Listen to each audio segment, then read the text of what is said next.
أعوذ بالله من الشيطان الرجيم بسم الله الرحمن الرحيم وأتموا الحج والعمرة لله. محترم بزرگوں اور بھائیوں، اس آیت شریفہ میں اللہ تعالیٰ نے حکم دیا ہے کہ ایمان والو حج اور عمرہ کرو اللہ کی رضا کے لیے، اللہ کو خوش کرنے کے لیے، اللہ کی محبت میں، اللہ کے عشق میں.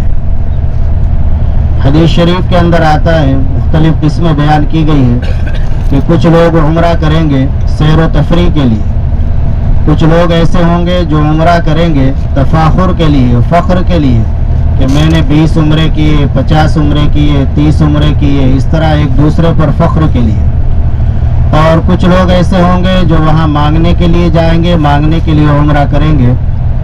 ایسا عمرہ اللہ کو قبول نہیں ہے. اللہ کے یہاں وہی حج اور عمرہ مقبول ہے کہ جو حج اور عمرہ اللہ کی محبت میں ڈوب کر کیا جائے، اللہ کے عشق میں ڈوب کر کیا جائے. تو ہم اتنی دور کا ہزاروں میل کا سفر کر کے آ رہے ہیں، کیا صرف اس لیے کہ فلاں 2-4 آدمی یہ کہہ دے کہ اس نے اتنے عمرے کیے ہیں، اتنا خرچ کرتا؟ نہیں. اس سے ہمارا کیا فائدہ ہوگا؟ یہ سب ہمارے کیا کام آئے گا؟ ہمارے کام تو وہ کام آئے گا جو ہم نے اللہ کی رضا کے لیے، اللہ کی محبت کے لیے کیا ہے. اسی کو اخلاص کہتے ہیں. اخلاص ہر عمل کی روح ہے. اخلاص ہر عمل کی روح ہے. انسان 2 چیزوں کے مجموعے کا نام ہے. کوئی بھی جاندار ہو 2 چیزیں ہوتی ہیں، اس میں ایک اس کی باڈی ہوتی ہے جسم، دوسرے اس کے اندر روح ہوتی ہے. اگر جاندار کے جسم سے روح نکل جائے تو پھر وہ بے جان ہو جاتا ہے. اس کی کوئی حیثیت، کوئی وقعت، کوئی قیمت نہیں رہتی. حتیٰ کہ لوگ اس کا نام بھی بدل دیتے ہیں. لوگ اسے مردہ کہنے لگتے ہیں، جنازہ کہنے لگتے ہیں، میت کہنے لگتے ہیں، نعش کہنے لگتے ہیں. تو ایسے اگر عمل کے اندر اخلاص نہیں ہے تو وہ عمل بھی بے روح بن جاتا ہے، بے جان بن جاتا ہے. لہذا ہمارے عمل کے اندر اس وقت جس عمل کے لیے ہم نکلے ہوئے ہیں اس عمل میں اخلاص ہونا چاہیے. وہ عمل ہم خالص اللہ کی رضا کے لیے کریں، اللہ کی محبت میں کریں، اللہ کی عظمت میں کریں، اور کوئی ہمارا مقصد نہ ہو دکھلاوا، ریاکاری. یا ہم عمرہ کر رہے ہیں، طواف کر رہے ہیں، سعی کر رہے ہیں اور ادھر ویڈیو پر ہم دوسروں کو دکھا رہے ہیں، یہ انتہائی غلط بات ہے. ہم اللہ کی رضا کے لیے عمرے کے لیے جا رہے ہیں تو صرف اللہ کی رضا کے لیے شریعت کی ہدایات کے مطابق ہی عمرہ کریں، اور کوئی ہمارا مقصد نہ ہو. بالخصوص جو رمضان المبارک کا عمرہ ہے، ویسے عمرے کی بڑی فضیلت ہے.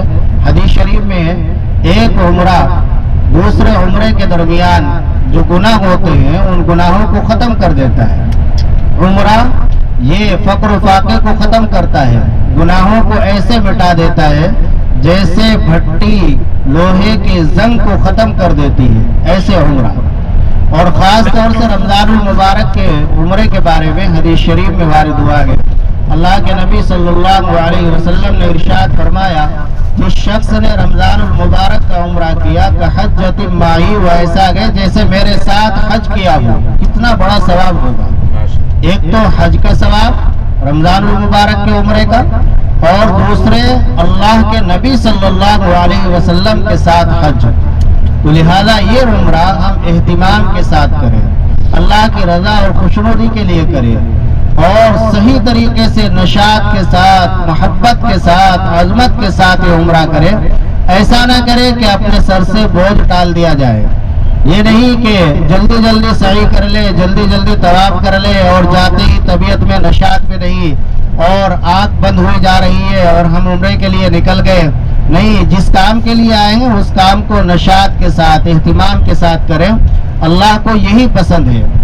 ایک کتاب ہے مسند ابی اعلیٰ، علماء جانتے ہیں.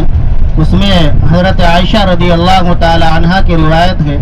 ام المؤمنین حضرت عائشہ رضی اللہ تعالی عنہا فرماتی ہے کہ ان اللہ قال النبی صلی اللہ علیہ وسلم ان اللہ یحب اذا عمل احدکم عملا ان یتقنه، او کما قال علیہ الصلوۃ والسلام، کہ اللہ تعالیٰ کو یہ بات پسند ہے جب اس کا بندہ کوئی عمل کرے تو وہ عمل مضبوط اور پختہ اور عمدہ طریقے سے کرے. لیبلوکم ایکم احسن عملا، اللہ یہ دیکھنا چاہتے ہیں تم میں اچھا عمل کرنے والا کون ہے. یہ نہیں فرمایا لیبلوکم ایکم اکثر عملا کہ ہم یہ دیکھیں گے کہ کون زیادہ عمل کرنا. نہیں، عمل تو چاہے تھوڑا ہو لیکن وہ عمدہ طریقے سے ہو، نشاط کے ساتھ ہو. تو جیسے قاری صاحب نے مشورہ دیا تو اچھی بات کہ پہلے آرام سکون ہو جائے آپ کو اور پھر نشاط کے ساتھ تلبیہ پڑھتے ہوئے ابھی بتلائی جائے گی بات ترتیب سے آپ پھر حرم میں حاضر ہو، اسی میں زیادہ فائدہ ہے. بس اب مختصراً مجھے یہ بات عرض کرنی ہے، اس سفر کے اندر 3 کام ہرگز نہیں کرنے ہیں. 3 کام ایسے ہیں وہ کسی بھی معتمر کو، کسی بھی حاجی کو بالکل نہیں کرنے کچھ بھی ہو جائے. کیا ہے وہ 3 کام؟ پہلا کام یہ ہے بے صبری نہیں کرنی. بے صبری کا مظاہرہ کوئی نہ کرے بالکل بھی. بے صبری کیا ہے کہ ذرا سی بات ہو گئی اور اسی بات پر ایک دم جلال میں آ گئے، غصے میں آ گئے. کسی نے ہماری کوئی چیز استعمال کر لی، وہ اگرچہ غلط بات ہے بلا اجازت کی چیز استعمال کرنا، لیکن اگر کسی نے استعمال کر لی ہم صبر کا مظاہرہ کریں. کسی سے ہمیں کوئی اور تکلیف پہنچ گئی، کوئی اذیت پہنچ گئی تو اس پر صبر کا مظاہرہ کرے، بے صبری بالکل نہ کرے. کوئی اور مزاج کے خلاف بات ہو گئی، مزاج کے مطابق رہائش نہیں ملی، مزاج کے مطابق کھانا نہیں ملا، آپ 10-20 دن کا سفر گئے، اس پر صبر کا مظاہرہ کرے، بے صبری نہ کرے. اور یقین رکھے مقدر اور قسمت پر کہ جو کچھ اللہ نے مقدر میں لکھ رکھا ہے وہ ہو کر رہے گا. تو پہلا کام یہ جو نہیں کرنا ہے، بے صبری بالکل نہیں کرنی اور اپنی ذات سے کسی کو تکلیف نہیں پہنچانی. المسلم من سلم المسلمون من لسانہ ویدہ، کامل مسلمان وہ گئے جس کی زبان اور ہاتھ سے مسلمان، بعض روایات میں الناس تمام لوگ، اور بعض روایات میں بہائم کا لفظ کہ کسی جاندار کو بھی تکلیف نہ پہنچائے، جانور کو بھی، کہ جائے کہ اپنے مسلمان بھائی کو، اپنے ہم سفر کو، اپنے قافلے کے ساتھی کو تکلیف پہنچائی جائے، تو اس کا خیال رکھے. دوسرا کام جو نہیں کرنا ہے وہ ہے ناشکری. ناشکری بالکل نہ کی جائے. اللہ کو ناشکری پسند نہیں، اللہ کو شکر گزار بندے پسند ہے. ناشکری کیا ہے؟